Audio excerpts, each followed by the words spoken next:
Assalamualaikum warahmatullahi wabarakatuh. Selamat siang kepada mahasiswa angkatan 23 pada mata kuliah Logika Matematika. Pada pertemuan kali ini, kita akan melaksanakan secara daring. Silakan diperhatikan penjelasan lanjutan mengenai sifat-sifat pada proposisi majemuk. Baik, pada pertemuan sebelumnya kita telah mempelajari mengenai ekivalensi dari pernyataan majemuk yang dilihat dengan menggunakan sifat tautologi, kontradiksi, ataupun kontingensi. Nah, kita lihat dulu apa pengertian dari nilai kebenaran suatu proposisi majemuk yang dikategori tautologi. Apakah kalian masih ingat? Tautologi merupakan suatu proposisi majemuk yang selalu bernilai benar untuk semua kemungkinan kombinasi dari nilai kebenaran proposisi-proposisi pembentuknya. Kita sudah menjelaskan bersama-sama pada pertemuan sebelumnya mengenai bentuk kebenaran atau nilai kebenaran dari proposisi majemuk yang nilai kebenarannya itu adalah tautologi. Kemudian yang kedua, nilai kebenaran dari suatu proposisi majemuk bisa bernilai kontradiksi.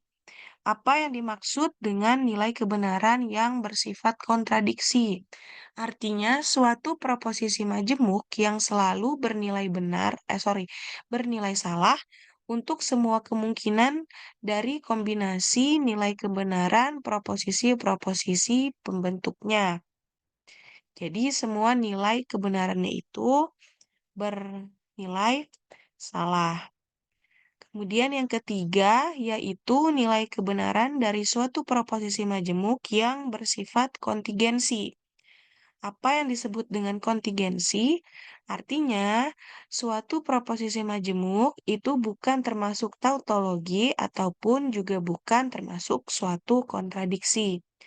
Bisa jadi nilai kebenaran dari proposisi majemuk tersebut bernilai gabungan antara tautologi dan kontradiksi. Jadi bukan keduanya gitu ya.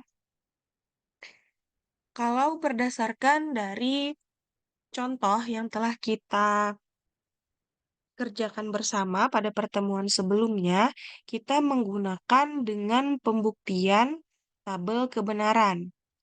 Di mana kemarin diingat apabila tabel kebenaran nilai dari atau proposisi majemuknya itu misalkan ada dua, berarti nanti nilai kemungkinannya itu ada benar salah atau salah benar. Dan kalau dia ada empat, kemarin bagaimana?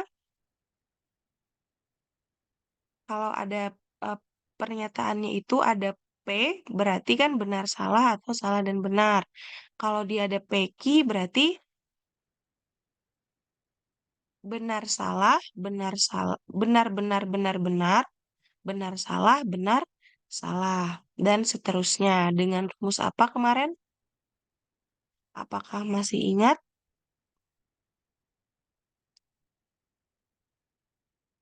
2 pangkat N, gitu ya. 2 pangkat N.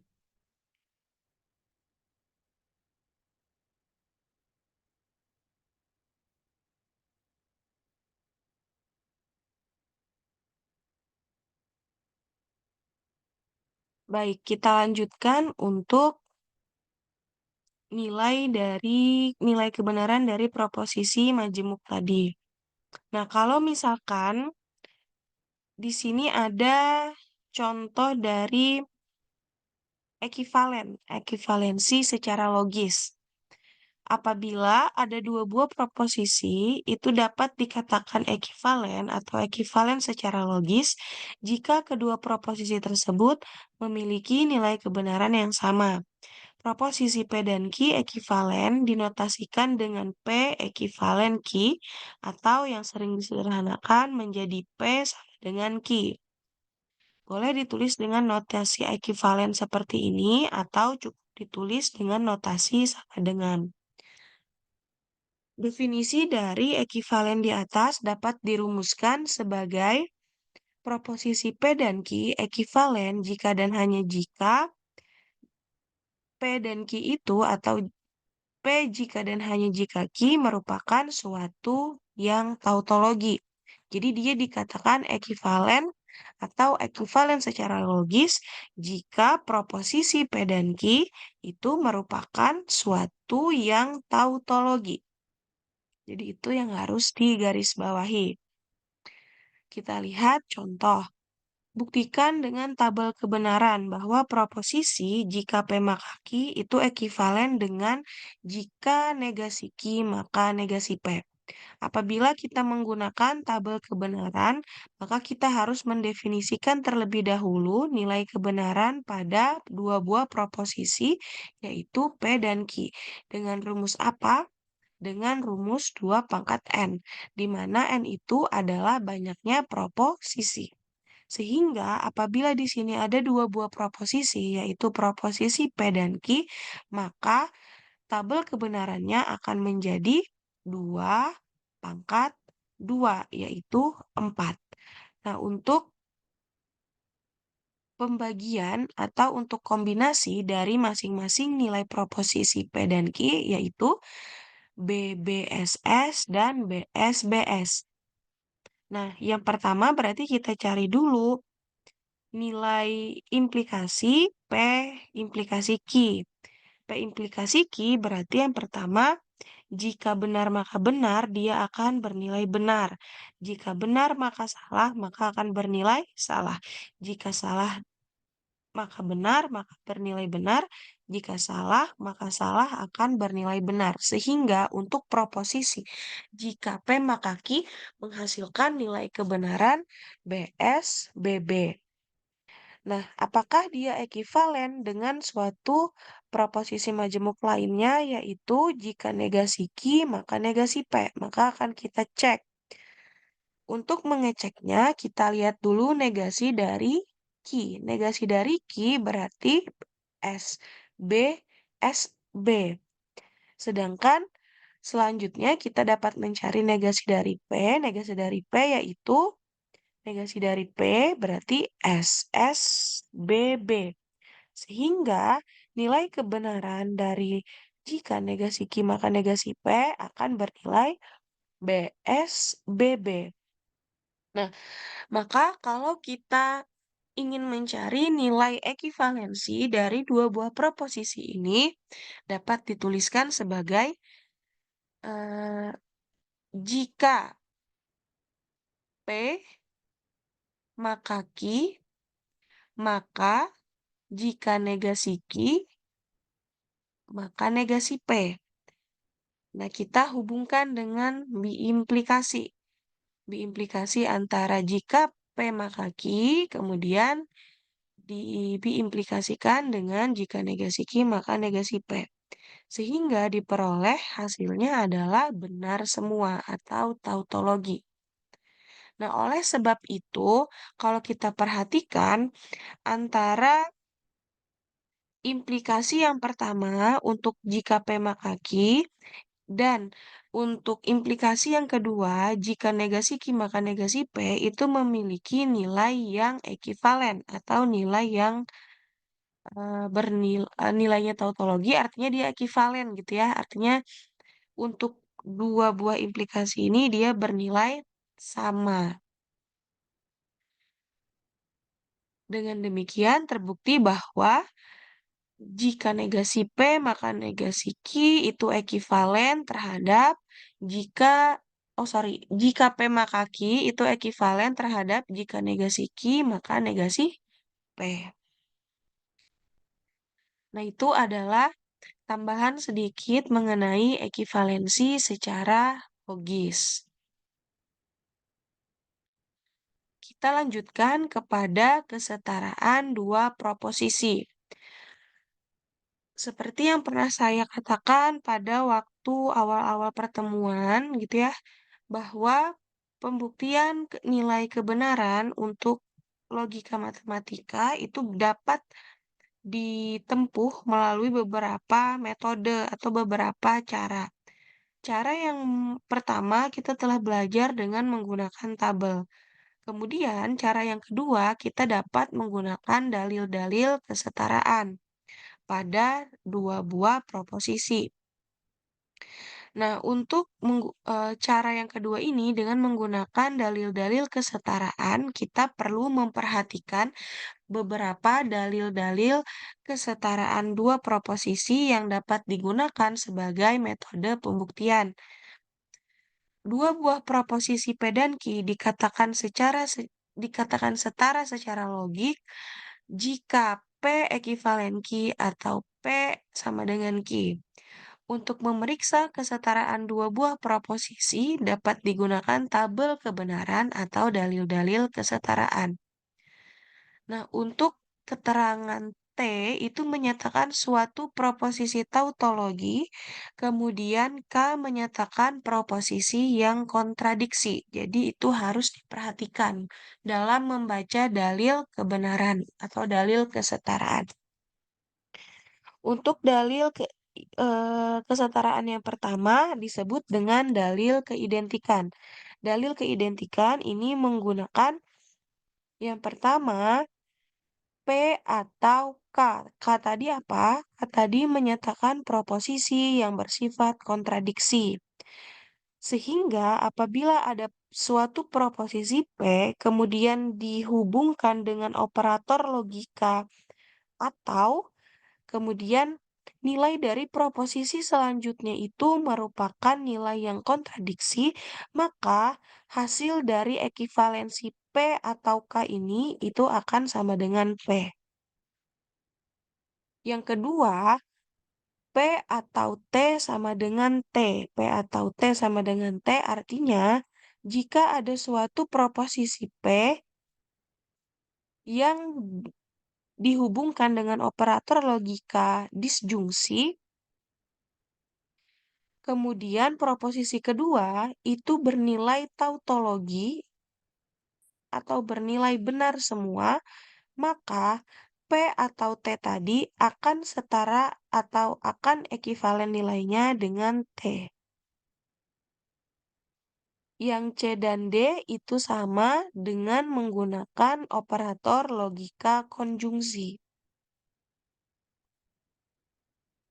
Kita lanjutkan untuk dalil nomor 2, yaitu dalil kesamakuatan. Untuk dalil kesamakuatan ini artinya apabila ada proposisi P atau proposisi P, maka nilainya akan ekivalen dengan P. Begitupun apabila ada proposisi P dan proposisi P, maka nilainya akan ekivalen dengan P. Yang ketiga adalah dalil komplement. Dalil komplement yang pertama, apabila ada proposisi P atau negasi dari P, maka dia akan ekivalen dengan T. T tadi adalah tautologi. Yang kedua, apabila ada proposisi P dan negasi P, maka dia akan bernilai ekivalen dengan K. K tadi adalah kontradiksi. Dalil komunikatif. Untuk dalil komunikatif berbunyi, apabila ada P atau Q, itu nilainya akan ekivalen dengan Q atau P. Yang kedua, apabila ada P dan Q, maka dia akan ekivalen dengan Q dan P. Nah, ini untuk yang dalil komutatif ini sama seperti sifat komutatif pada umumnya. Misalkan pada operasi penjumlahan A ditambah B itu akan sama dengan B ditambah A dan seterusnya.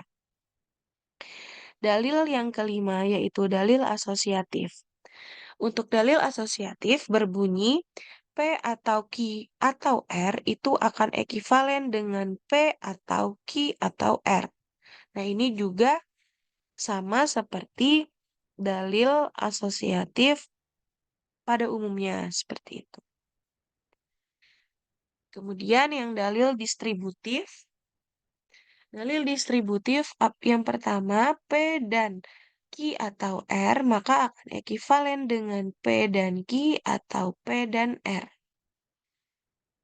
Yang kedua, P atau Q dan R akan ekivalen dengan P atau Q dan P atau R. Yang ketujuh, dalil ingkaran ganda. Ingkaran ganda artinya terdapat dua buah ingkaran. Ingkaran dari ingkaran P, maka ekivalen dengan P. Kedelapan, dalil De Morgan. Dalil De Morgan berbunyi, apabila ada negasi dari P atau Q, nilainya akan ekivalen dengan negasi P dan negasi Q. Untuk dalil penghapusan.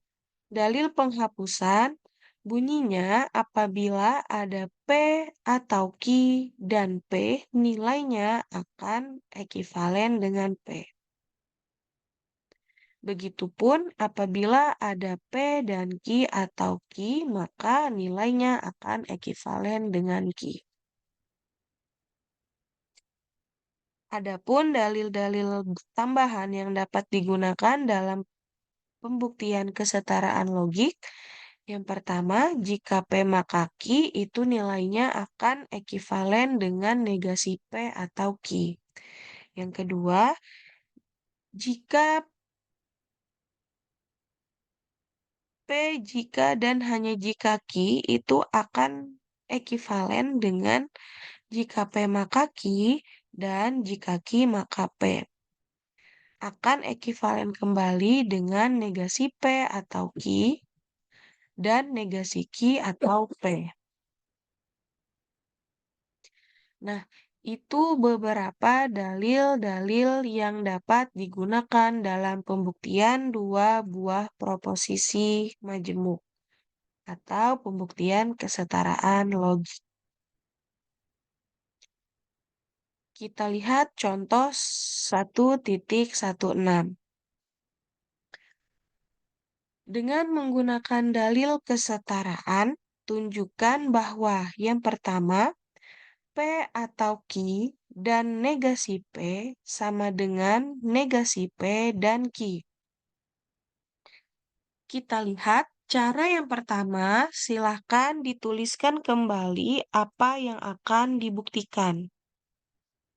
Kita tuliskan dulu apa yang akan dibuktikan sehingga dapat mempermudah kita untuk melihat menggunakan dalil apa kita dapat menyelesaikan permasalahan tersebut.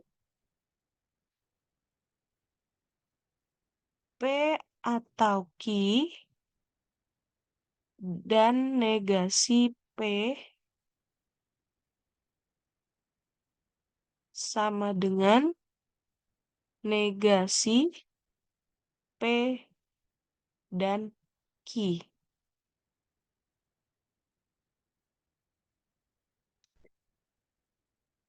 Sekarang kita harus menyesuaikan dari beberapa dalil-dalil tadi untuk menyelesaikan ini. Kita harus membuktikan bahwa dia setara gitu ya. Nah, di sini kita lihat kita dapat menyelesaikan bentuk ruas sebelah kiri yang dapat kita uraikan sehingga nanti dia akan sama dengan ruas yang sebelah kanan. Jadi kita tuliskan P atau Q dan negasi P. Nah, ini yang akan kita uraikan dengan menggunakan dalil-dalil tadi.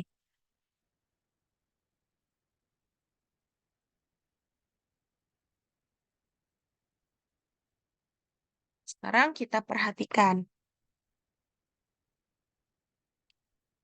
P dan Q, atau Ki dan negasi P ini dapat kita gunakan dalil distributif.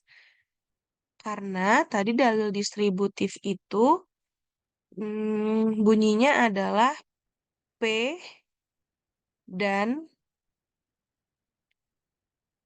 Ki atau R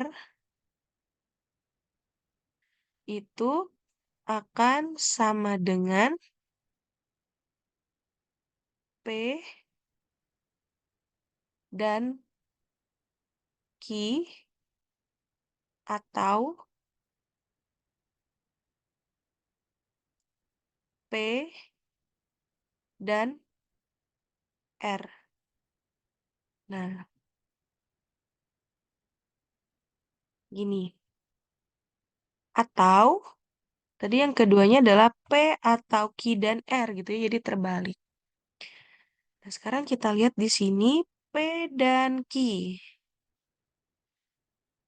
P atau Ki dan negasi P. Ini kan sama ya, P. Nah, kalau di sini kan Ki atau R. Kemudian di sini ada dan negasi P atau P dan gitu ya.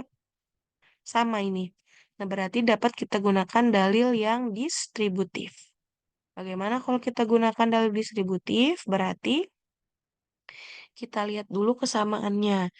P dan Ki atau R itu jadinya P dan Ki gitu ya. Atau P dan R.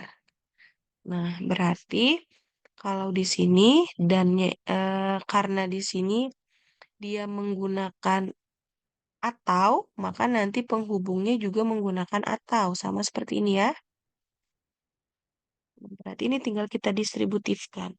P dan negasi P gitu ya, sama P dan negasi P atau Ki dan negasi P. Nah, sehingga hasilnya seperti yang ada di ruas kanan ini. Di baris yang kedua, dengan menggunakan dalil komplement tadi bunyinya apa? Dalil komplement tadi bunyinya P atau negasi P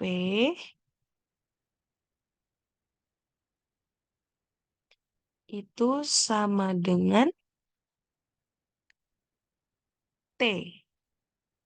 Itu yang pertama, kemudian P dan negasi P itu sama dengan K. Nah, sehingga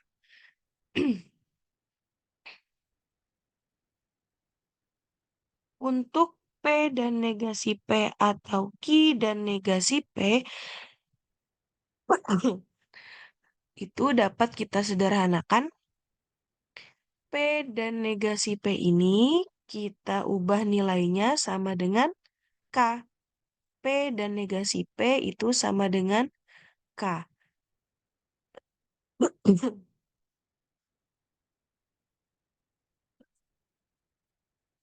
Kemudian sisanya ini kita tuliskan atau Ki dan negasi P. Atau Ki dan negasi P. Jangan lupa setiap kita menjawab kita harus menuliskan keterangan dalil apa yang kita gunakan. Nah, setelah di sini, oh ternyata K atau Ki dan negasi P itu merupakan dalil komutatif. Dalil komutatif tadi apa?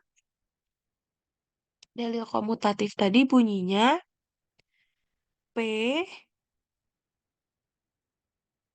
dan Ki itu akan sama dengan Ki dan P. Kalau di sini dia bersifat em, kontradiktif gitu ya, berarti Ki dan negasi P-nya ini dapat digunakan nilai atau dalil yang komutatif. Ki dan negasi P berarti sama saja dengan negasi P dan Ki. Nah, sehingga dapat dibuktikan bahwa pernyataan proposisi majemuk P dan Ki, P atau Ki dan negasi P itu terbukti ekivalen dengan negasi P dan Ki.